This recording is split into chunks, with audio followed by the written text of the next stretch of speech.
One of the best things about the internet is that it's free. It gives us access to so much content, information, and opportunity without any restriction. But what if I told you the internet isn't really free? In April of 2018, 97 senators voted to pass SESTA-FOSTA. SESTA stands for the Stop Enabling Sex Trafficking Act, and FOSTA stands for the Fight Online Sex Trafficking Act.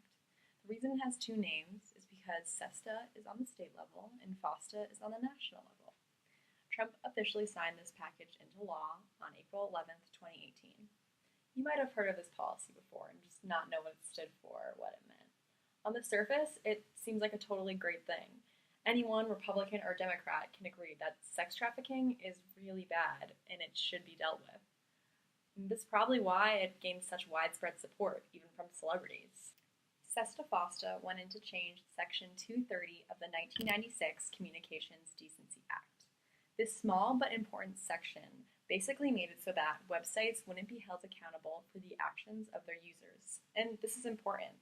So this is why social media platforms won't be held accountable when someone posts pictures of, underage drinking or something like that. That's why Instagram has never had to face the consequences of something that their users post. Section 230 also allows the internet to grow openly and freely.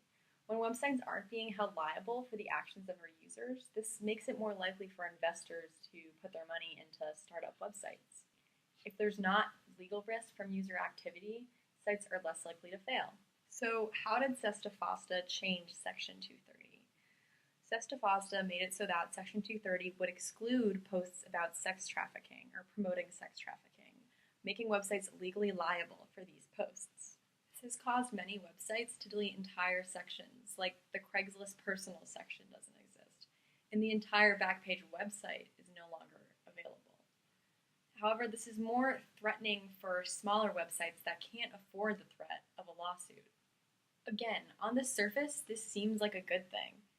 Less sites that allow sex trafficking to occur should mean that there should overall be less sex trafficking. However, it's not that simple. Many law experts have suggested that SESTA-FOSTA won't be effective in reducing sex trafficking. And it's even been mentioned that many of the sites that have been shut down due to this law were actually helpful in the apprehension of sex traffickers.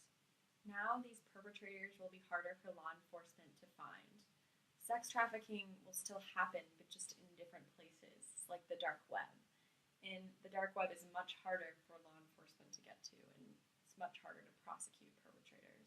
This fact was even mentioned by the U.S. Department of Justice before the law had been passed. Representative Zoe Lofgren of California said on the House floor, "The Justice Department says in this letter that they believe any revision to define participation and venture is unnecessary, and in fact that the new language would impact prosecutions by effectively creating additional elements.